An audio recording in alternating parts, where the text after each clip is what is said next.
Welcome back, everybody. On the bench today, on the bill today. Oh, get over there. There's our good buddy. I've just been calling him Rusty. I don't know if that's gonna stick, but for now we're going with Rusty. Rusty appearing here on the bench for one primary reason. You saw him move. He went like this, and he did it without those. So obviously some changes have been made because I arrived at a conclusion that there was really only one way to do this economically. And that was to just go with what is, in my mind at least, the cheapest way to do this, which is to take off the AR-44s and put on AR-45s. As you see, we got a nice, that felt magnetic, that was weird. We got a nice even line there. So I popped these out of the box. I purchased them from a lovely gentleman on rccrawler.com for basically, for like the sale price. So score. Popped them out of the box. Went to affix them to the vehicle to find out that I basically had to start from scratch. The whole chassis came apart. I had to change the drive shaft lengths. I had to replace the rear upper links.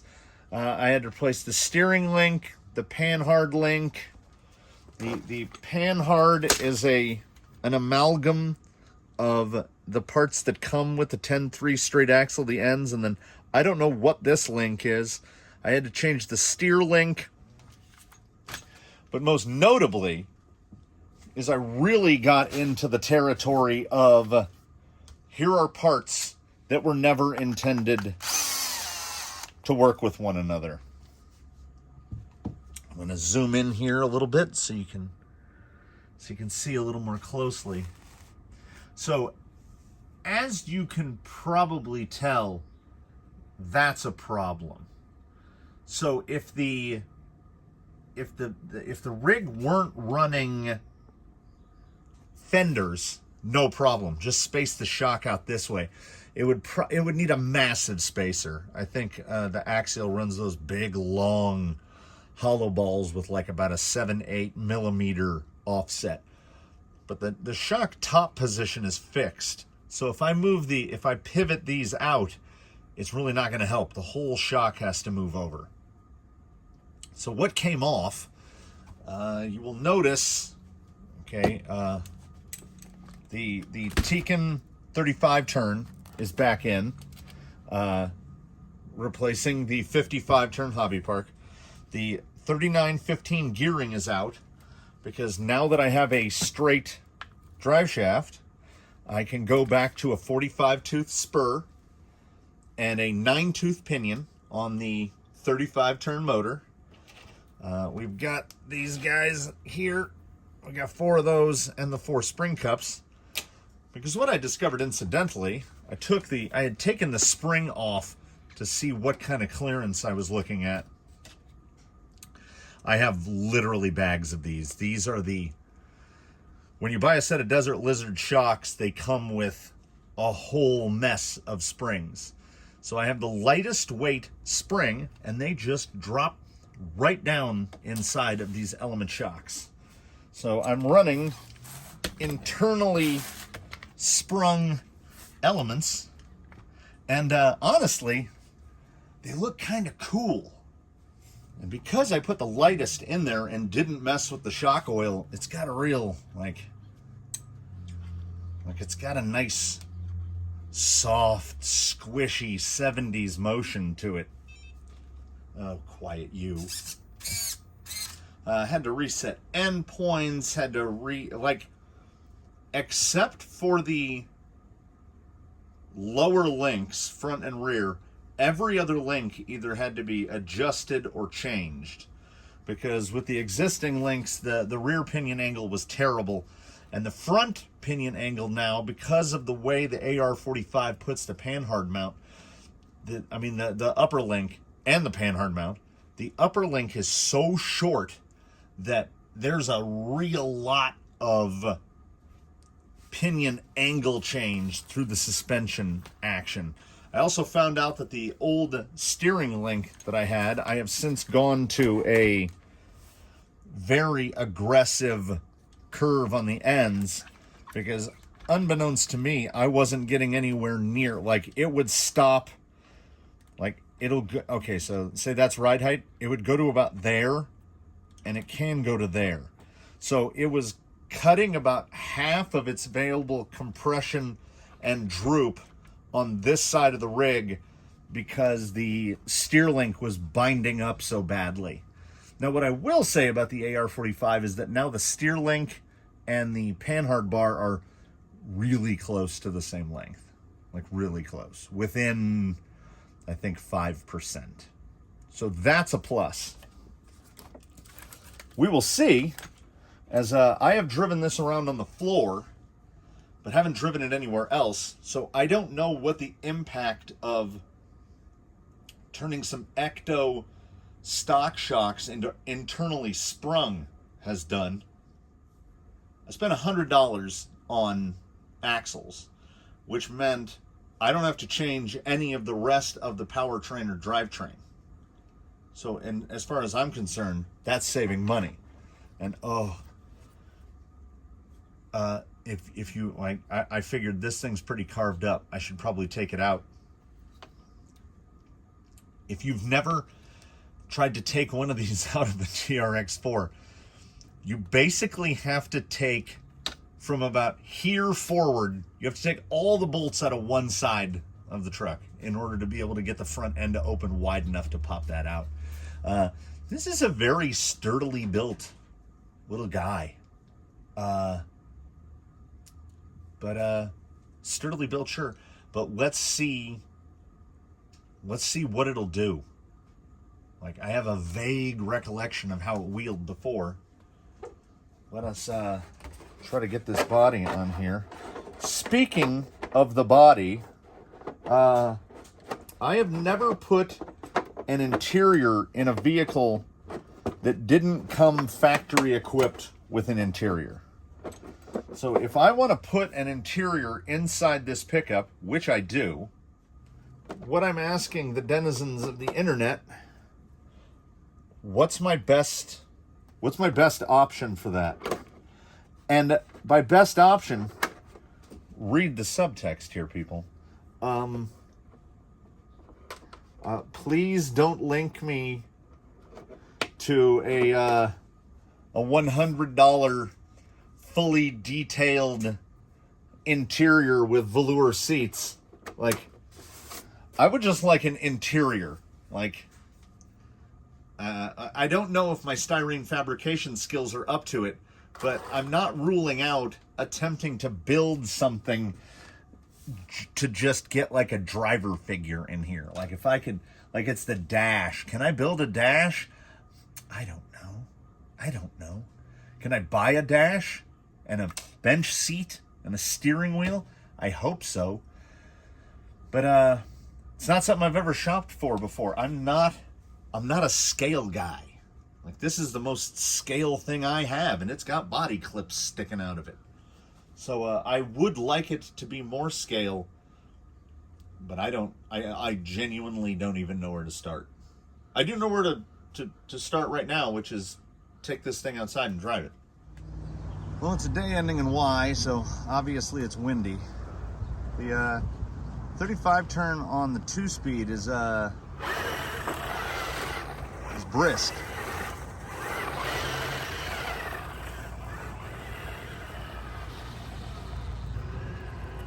A little faster than I would have anticipated, to be honest. That is a 35 turn.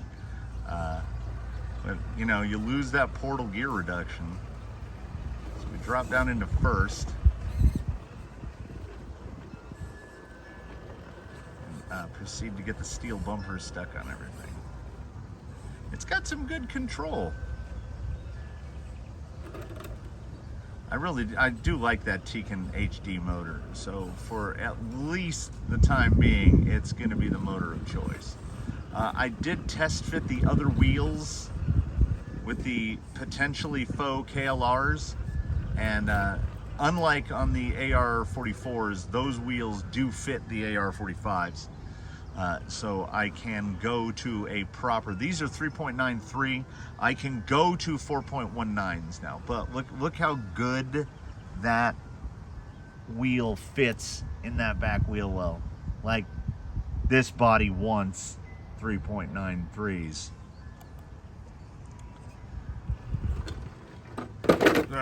Oh. Take it easy. Yeah, I don't know. I'm leaning more and more towards Rusty. See, he feels like a Rusty. And yeah, being able to see that big gleaming yellow wire through the back window, I do wish I had an interior in there. Oh, look at that, parked. Don't know what's hung up. Come on. There you go. What is that?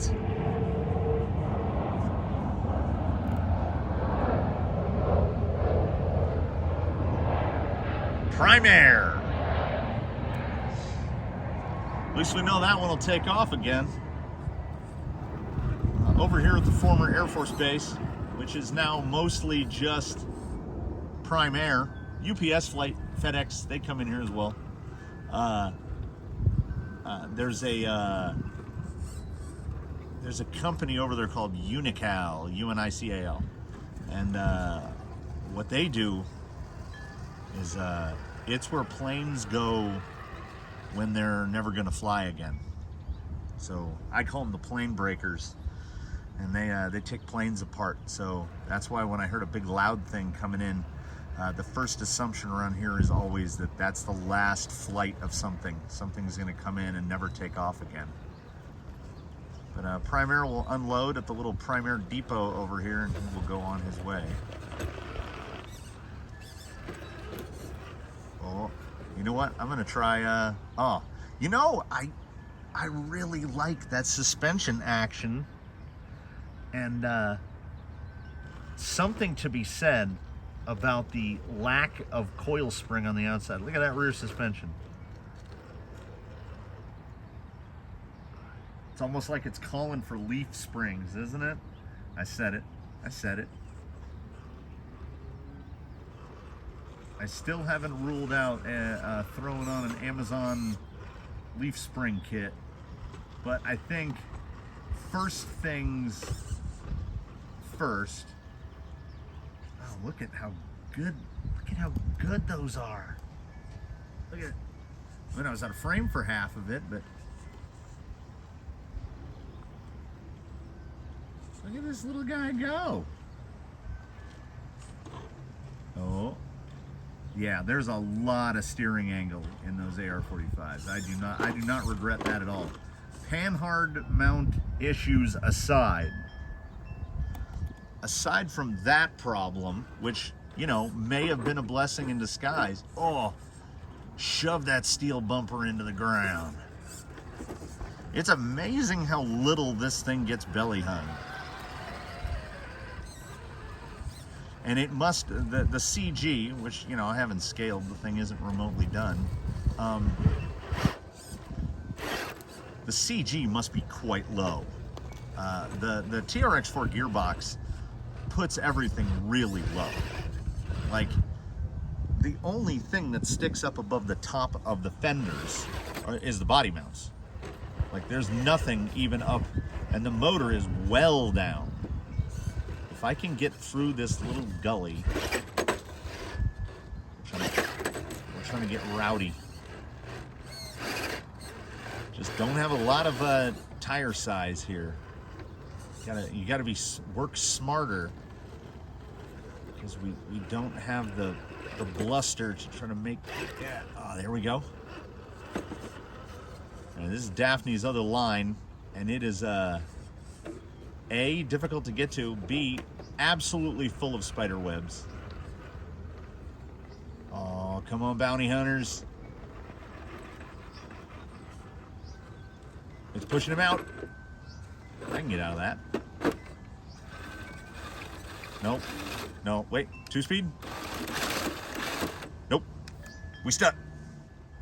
So I don't know if I ever finished my thought halfway through the thought. Maybe just one of those 35 kg Amazon servos. Like I honestly don't feel like I need much more speed. This thing doesn't need some $80 servo in it.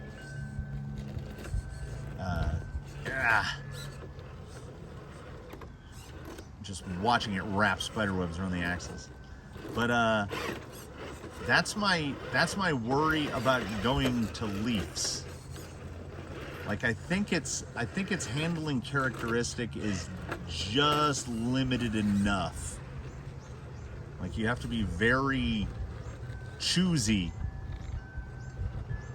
as to what line it goes. But I mean, it does do well. Oh yeah, there we go. Yeah. Pivot, pivot. Oh. This might be a strange phrase for some, but it drives like the wheelbase is longer than it is. That'll make sense to some people. Oh, look at him go. Oh, guess I should really do the proper drag brake test to see how that gearing change has affected it. And well, I mean, you know, as per usual, I changed a lot. Oh yeah, come on. Man, I would expect him to be just getting hooked on everything, but not at all. Genuinely, 945 on the 35 turn seems perfect. It's a little bit quicker than walking pace in first gear. Nice. Yeah. That's a 540.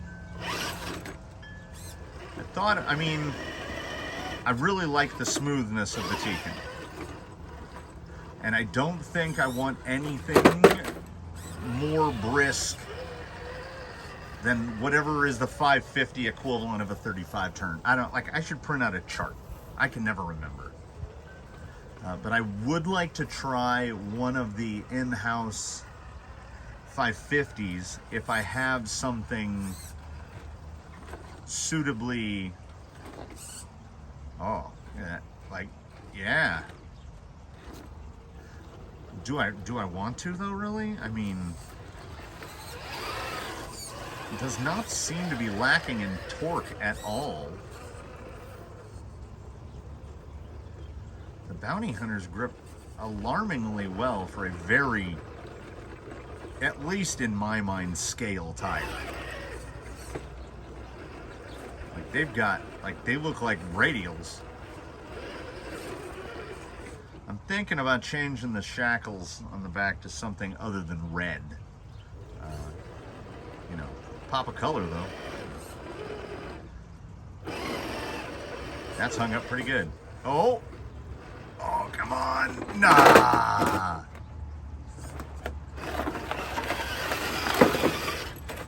Come on. This is just abusive. Oh, I had it. Oh. I'm forgetting my TRX 4. I'm forgetting my Defender techniques. Now I don't know what gear it's in. That's second. Yeah, to properly cyclone, you got to put it into second gear. Got to get that wheel speed up. I just want to make this. Well, like that. It could use a little more control down at the bottom end. Not ruling out an outrunner at some point in the future. I kind of would like to stay brushed. Come on. Oh. Yeah, it just... I don't know if it's the tire. I don't feel like it's the setup. It doesn't feel unsettled. Try some wheel speed. Nope. This is a tough line for somebody with so little ground clearance. Oh. Yeah, like right there, something in the back is getting hung up. Oh, and that servo.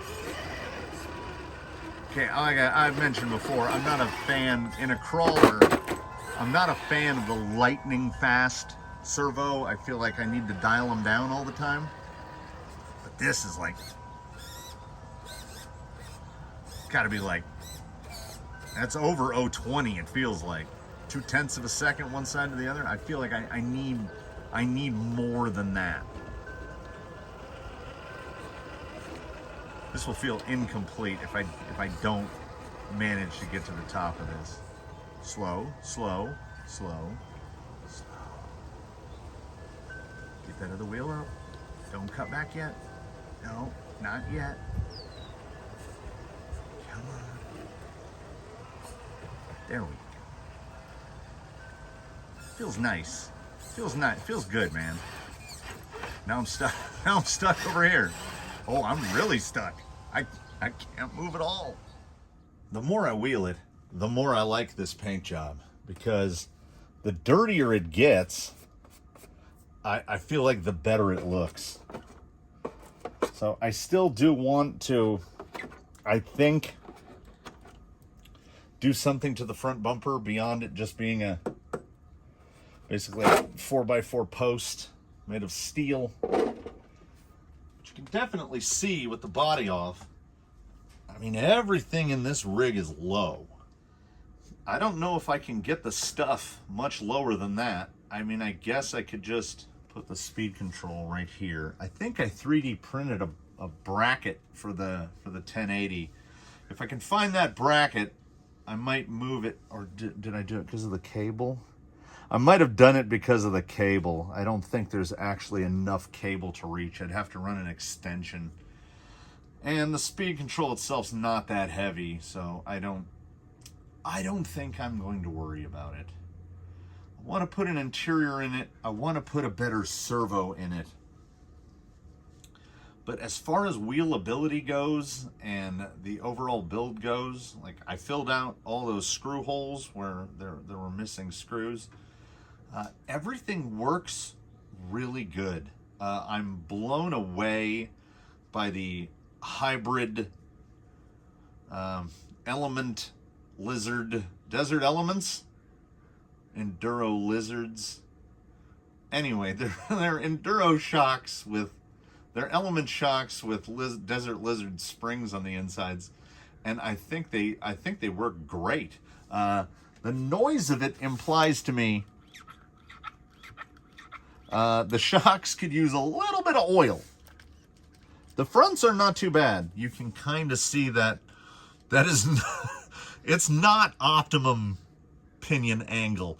I would like to have the front just angled that much, but that puts the panhard mount basically into the shock.